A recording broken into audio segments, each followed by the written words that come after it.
In the last talk, we left off with Mother Yashoda angering Krishna in order to serve Krishna. She was in a quandary. The milk is boiling over, but I'm holding Krishna. She had a split-second decision. She had to put down the child, rush off, take the milk from the fire. Maybe she's having a little realization that actually that's why I have so many maidservants. There are so many things to do, and you can't do it all yourself. So she takes the milk off the fire, and you have to adjust the flame. How do you do that? Maybe take some wood out of the fire. It's not such a simple thing as turning the switch to regulate the gas. And then she's wanting to get back quickly to Krishna. She gets back. She sees in the meantime,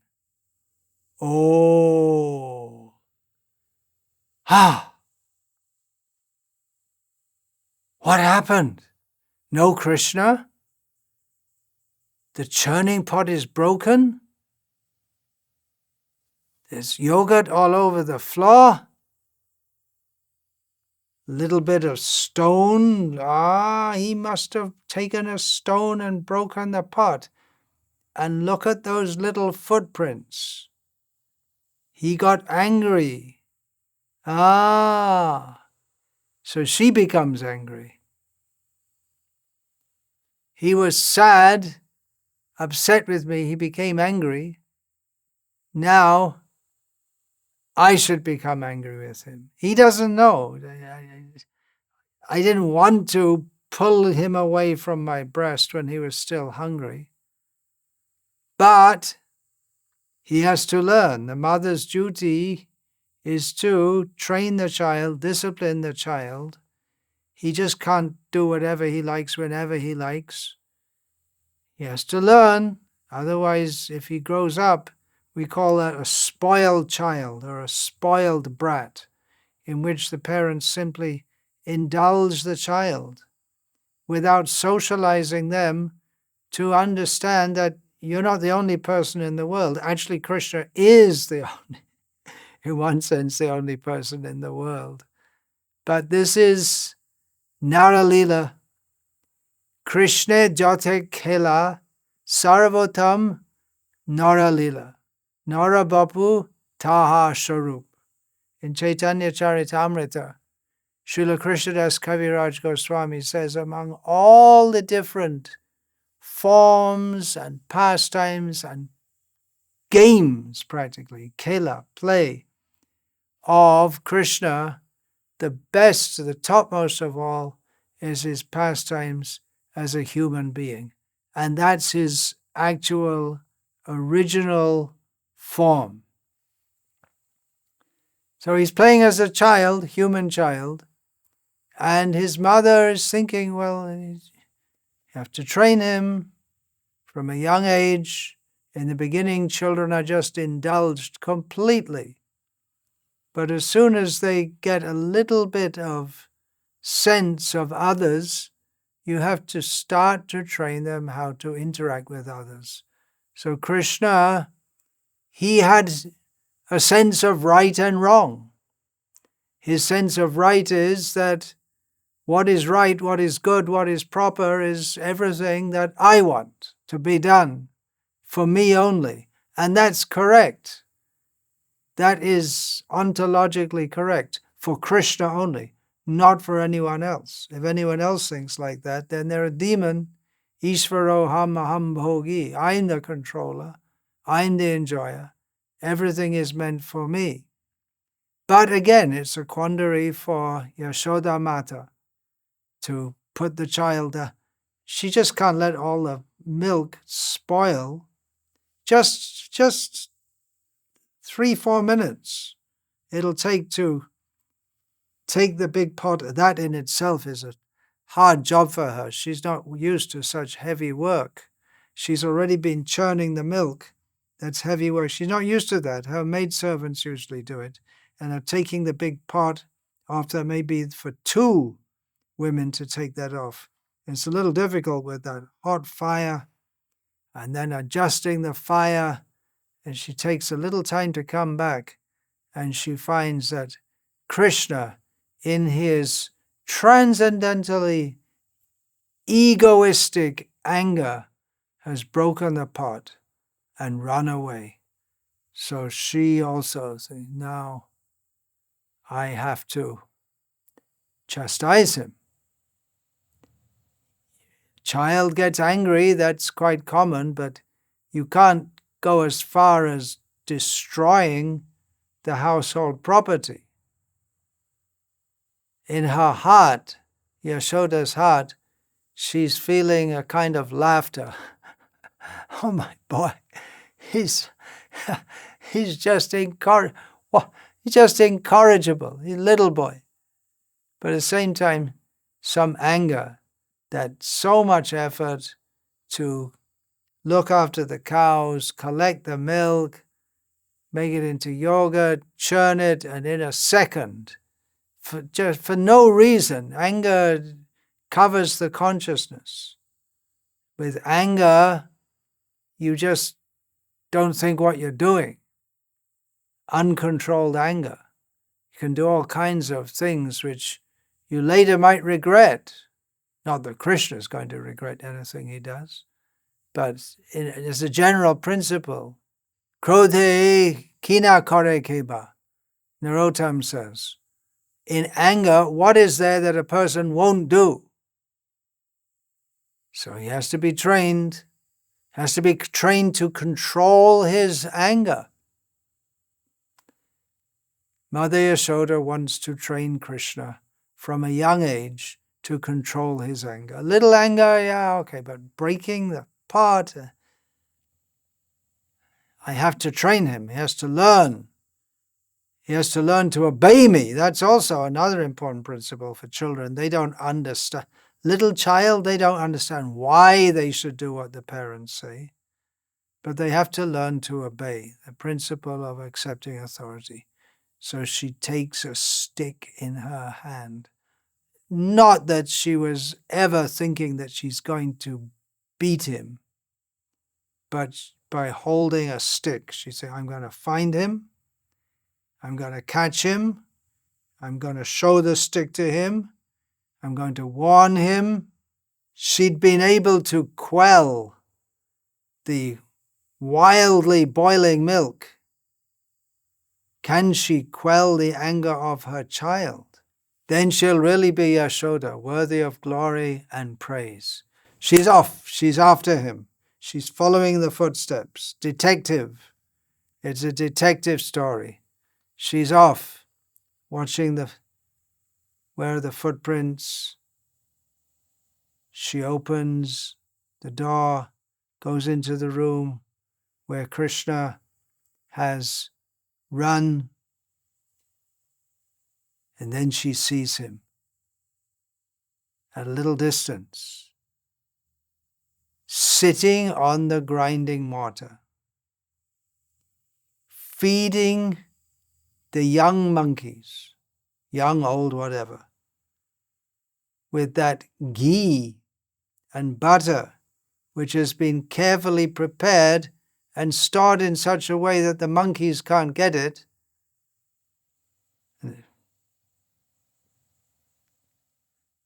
Yashoda. Yeah, her name means who gives glory and praise. Krishna is so great. All the great rishis, all the great munis, all the Vedas, all the enlightened people since time immemorial are praising Krishna's glories. But more than all of them put together, Yashoda makes Krishna's greatness known. It becomes known through her that the Supreme Personality of Godhead, who is praising him? Well, they're praising him. He's magnificent. He's the supreme controller of everything. He's the supreme creator of everything. But they're right. But she delivers, or she manifests through her love for him, through her behavior with him, his highest glory, that he becomes, despite being the supreme, powerful, above everyone, he becomes controlled by her totally selfless, motherly love, by which she doesn't even know that he's the Supreme Lord. He, compelled by her love, forgets that he's the Supreme Personality of Godhead, or doesn't even want to think of himself as the Supreme Personality of Godhead. She sees him now, sitting on the mortar, feeding the monkeys as if he didn't have a care in the world. But he does. He knows Mother's going to come very soon. He's trying to look nonchalant, unconcerned, but he's looking out. When is she going to come? She sets out, slowly, carefully, coming from behind, her two eyes fixed on him. But she's only seeing him with two eyes, and his eyes are everywhere. Sarvata parni padam tat sarvatokshi shiro mukam. He has hands everywhere. His legs are everywhere. Bhagavad Gita, he says. His eyes are everywhere. His heads are everywhere. His mouths are everywhere. Apart from that, a thief is always looking here and there, here and there, here and there. A thief has as if 100 eyes. The monkeys, they're already quite full, and they see the angry mother coming with the stick, so they all flee away. And Krishna also flees, seeing his mother with the stick in her hand, coming for him. He quickly got down from the mortar and ran away, as if he was very afraid. Actually, he was afraid. Yogis tried to capture him within their heart by meditation. They desire to enter into the effulgence of the Lord by performing great austerities and penances over many lives, but they fail to reach him. But Mother Yashoda, thinking that personality of Godhead, the object of meditation, aspired to be attained by great yogis, thought of him as her son and was running behind him, trying to catch him. Pantastu koti shatavatsara sampragamyo vayora tapi manaso muni pungavanam sopyasti yat prabhada simya vinchintya tattve govindavadi purusham tamaham bhajami. Lord Brahma prays, I worship Govinda, the primeval Lord, only the tip of the toe of whose beautiful, divine lotus feet is approached by the yogis who aspire after the transcendental and betake themselves to pranayama by drilling the respirations, or by the jnanis who search out the undifferentiated Brahman by the process of elimination of the mundane, neti, neti, neti, neti, neti, neti, extending over thousands of millions of years.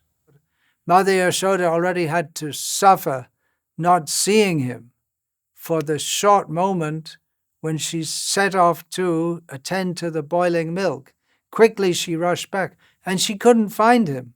She went looking for him with a stick in her hand to punish him, and she sees him again. but he's running away. He's running away from me. All that Mother Yashoda does is to love Krishna. She wants to be with Krishna. She performed austerities as Dhara, along with Drona. She performed so many austerities to get Krishna as her son. Of course, Dhara is an expansion, you can say, who enters into Yashoda. Yashoda is the eternal Mother of God. He's running away from her without chasing after Krishna with full focus, with all of one's being. We cannot reach to him. He's not easily reachable. Without fully going after him, without having any other thought, Mother Yashoda fully focused, I have to catch Krishna. Without this kind of focus, we cannot attain him. Without following in the footsteps of the residents of Vrindavan, we cannot love him to the fullest extent that he fully wants to be loved. Entering into Vrindavan is not such an easy thing. Anything good, anything worth attaining, it takes time, hard work, perseverance, dedication to attain. Nothing good is attained easily or quickly. Anything really worth attaining is not attained easily or quickly.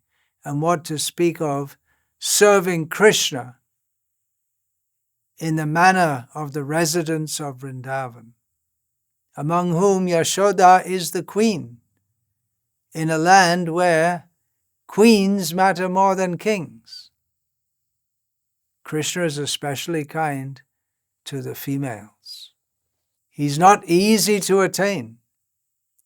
We won't even find him in the Vedas. The Vedas are meant for revealing him, but it's hard to find him even within the Vedas.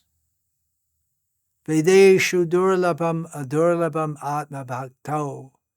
We have to learn from the example of Mother Yashoda what the Vedas don't very easily reveal. But at the same time, learning from Mother Yashoda, it's not a matter of sitting down and studying and racking one's brain. It's a matter of imbibing her mood of pure love and service, in which there's not even for the slightest moment anything but the intense desire to please Krishna. If one can imbibe this, then all these superfluous, destructive material desires which cover our consciousness, they become zapped. They just won't exist anymore. The real consciousness of the soul, which is now covered by material desires, becomes completely revealed. That we come to the spiritual platform by following in the footsteps of the great devotees. It's not an easy thing to find Krishna. Even for Yashoda, he'll sometimes be there for her and sometimes not. Their love for him doesn't diminish, even when he makes them broken-hearted by not being present before them. This is the price to enter Vrindavan. We have to be prepared to be broken-hearted. Vaikuntha is very pleasant. Vrindavan, the love is the highest, the sweetest, but not everyone can take that, or not everyone is ready for the intensity of the bliss which often manifests apparently as the greatest distress.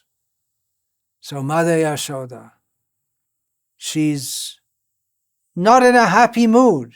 She's in an angry mood. It's full bliss for her, but her bliss is now expressed or manifesting as an angry mood as Krishna runs away. He doesn't want to be with her. Before he came from his bed and he came up to her and he wanted to be with her. He wanted to suck her breast. He came to her to be with her. He wanted to be with her. Now he's running away. He doesn't want her to catch him. He wants to be away from her. His naughty behavior makes him more and more dear to her. Her anger is another expression of her intense love for Krishna. She wants to make him afraid. He's afraid. He's distressed. He's crying. And she wants that out of her intense love for him because she thinks, well, that's what he needs. It's for his own good. He has to learn to behave for his own good also. Breaking the pot of yogurt, he could have hurt himself. Feeding the monkeys, they can be very dangerous. Playing around with monkeys, little child, very dangerous for him. He doesn't understand. You can't sit him down and give him a lesson, very logical in why he should behave properly. At that age, you just have to discipline them, that's all. So that they understand, if I do this, I'll get the punishment. Otherwise, logical reasoning, it's not going to work on a tiny child. Those who become angry at God, they're demons, unless they're residents of Vrindavan, in which case they're the topmost devotees. So Mother Yashoda is chasing after Krishna. Physically, everyone's chasing after Krishna, but she's running after him. It's so beautiful the way Shukdev Goswami has described how she's running. Her thin waist is supporting large breasts full of milk for Krishna. She can't run very quickly because she's burdened by large breasts. That's the description in the Bhagavatam. She's running as fast as she can with her clothes fluttering, becoming a little loose, her hair becoming loose, the flowers in her hair falling after her. But as we know, she will capture Krishna. She calls out to him, "You're a thief, where are you going?" He's the fastest. He's faster than the fastest, but he's only a little boy. He only has little steps. She has bigger steps. And she has a stick in her hand. Stick. Krishna, he likes to think of himself as the head of all his playmates. What's this, a stick? Someone's going to beat me with this. My mother's going to beat me with a stick. He's running. Mother's running behind him. But she can't catch up with him. She's not used to this. Running around at her age. I mean, dignified woman. She's hurrying, trying to catch up with him. Sometimes he looks back and that slows him down, and he sees her intently trying to catch her. Stop! Stop! She's ordering, expecting him to obey. She can hardly breathe. She's ordering him. Stop! Who can give him orders? There was that Kala, Yavana, who also called out to Krishna, stop, stop, when Krishna was running away. But that was a completely different mood. She wants him to stop so she, her mother, can catch him. She didn't have the intent. She was angry at him. Kala Yavana was also angry at him. But Kala Yavana had the ridiculous idea that he wanted to fight with and kill Krishna. Mother Yashoda wants to discipline Krishna. At the same time, she's trying to keep the anger alive in her heart because she really wants to catch him and kiss him and pet him and again suckle him. But she knows she has to be angry. Krishna can't escape from her love. Actually, it was impossible. Krishna's running away was impossible. The yogis, Krishna can't escape from them. He's beyond the capacity of the yogis to catch. When he doesn't want to give himself to anyone, he won't. But he cannot resist being caught by Yashoda.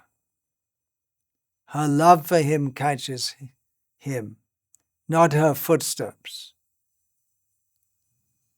But he's still running. He's a little boy who is used to running around in this area just outside the house. He knows how to run around playing with his friends, hide and go seek and trying to catch each other. She's calling out, "Oh, you're so cunning, you're so treacherous." The greatest praise of God is Mother Yashoda's and the other gopis. Later the other gopis, the young gopis, will insult him. This is the greatest praise, the greatest pleasure for him. But he's also thinking, maybe I'm being too much for her. I'm tiring her out too much. He wants to show himself better than her as an impetuous little boy. But at the same time, he doesn't want to strain her too much. Becoming kind upon his mother, he also, as if exhausted, as if he's run out of breath,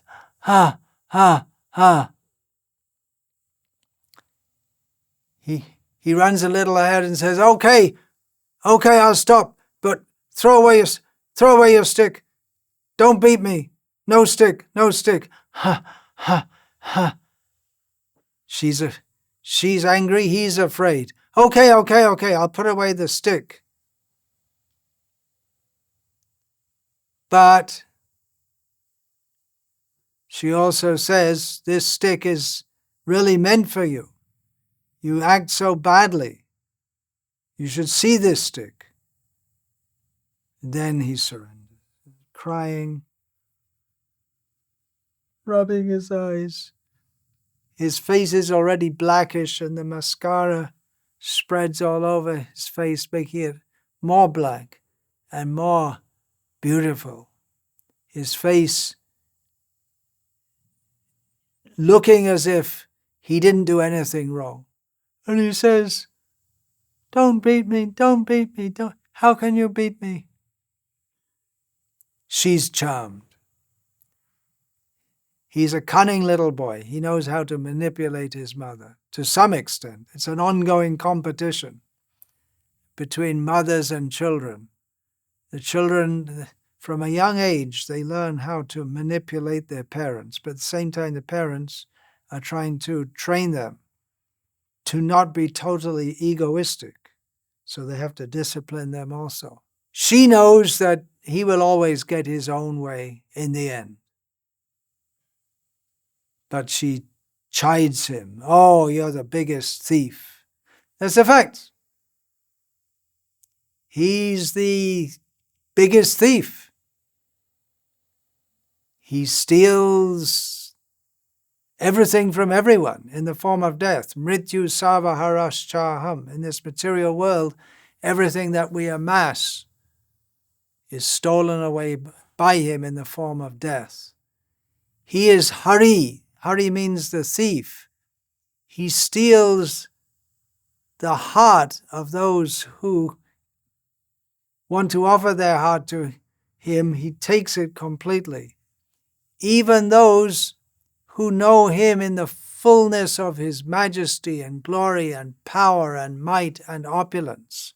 By such pastimes as this, Krishna steals away their sense of worshipping the Almighty God and brings their heart in awe to the gates of Vrindavan. He steals away the attachment to this material world for those devotees who give their hearts to him. For those who are self-realized, very peaceful, having conquered material desires, he steals their peace and tranquility. Great example is Bilvamangal Thakur. He was already advanced on the path of impersonal realization, but Krishna in Vrindavan would come and tease him and upset him and harass him and steal his heart in this way. But Krishna, he gets back at Mother Yashoda. Well, if I'm a thief, that's because all of you are thieves. I'm a thief. If you're calling me a thief, then I must be born of thieves. Then all your family members, they must all be thieves, all your ancestors. And it's true. They have stolen his heart. All Yashoda's friends, elders, they've stolen his heart. They are thieves. Vrindavan is a land of thieves. Krishna steals the heart of everyone, and all the inhabitants steal the heart of Krishna. Mother Yashoda is not going to have anything of this. So, tell me, how did the big pot break? Oh, must have been an act of the Almighty, Krishna says. It was. He is the Almighty.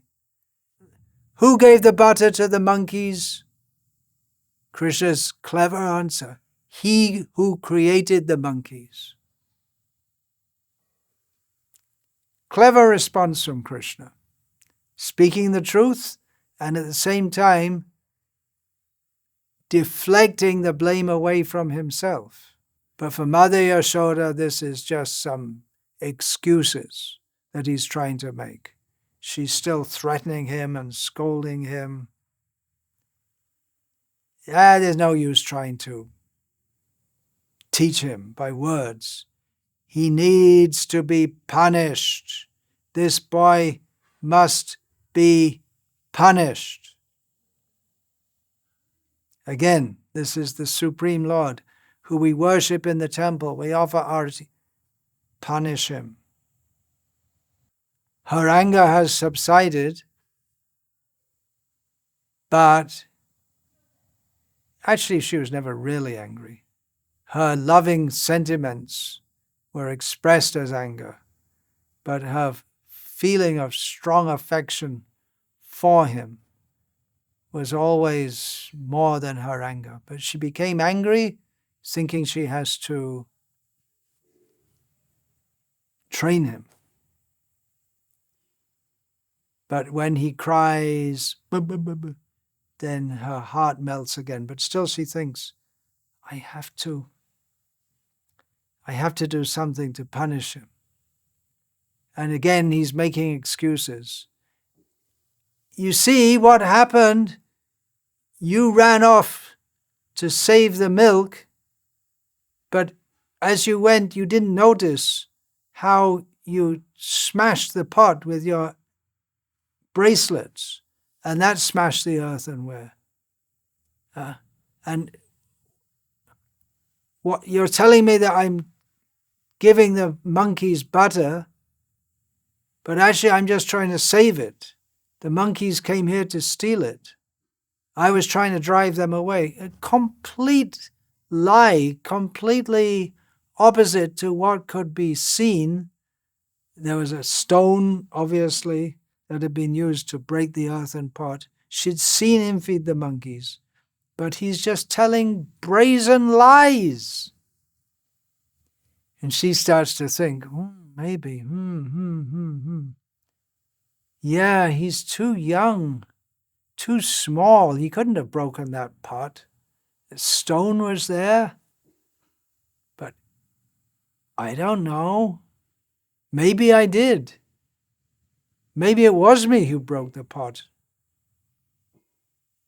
Maybe someone else, it must have been someone else who turned that heavy mortar upside down. He's too small to be able to do that. Maybe he was just trying to stop the monkey. I don't know. Maybe I did something wrong by getting angry with him. But then she thinks, no, he must learn to obey. I have to discipline him. It's good for him. Oh, you little talkative boy. You're very clever in talking so many things, making excuses. Just like a thief. Playing with the monkeys. You're supposed to be a human, but you're playing with the monkeys. Behaving like a monkey. Oh, Krishna, Krishna. What's he thinking? What is Krishna thinking? So he said to her, oh, monkey? Calling me a monkey? Okay, I'll go off into the woods and join the monkeys. I'll stay with them. I don't need to be with you. You never know. Mother Yashoda thinks, this child, you don't know what he's going to do. He's so proud, he won't accept my chastisement. He might do that. Because I called him a monkey, he might run off with the monkeys. Oh. What did I do? I sent all my maids away, even though they wanted to stay. I thought, I have to look after him. I have to do everything for him because I'm his mother, but I didn't think. There's so many things to do in the house. Still there are so many things to do, but I sent all my maids away. If I just leave him, maybe he will run off to the woods and I might not ever see him again. I know what I'll do. I'll tie him up. That'll be a kind of punishment, and at the same time, he won't be able to run away off to the woods. This is how we leave Mother Yashoda thinking at the end of this talk. Vantya kalpatarubhyascha kripa sindhubhya eva cha patitanam pavanebhyo vaishnavebhyo namo namaha.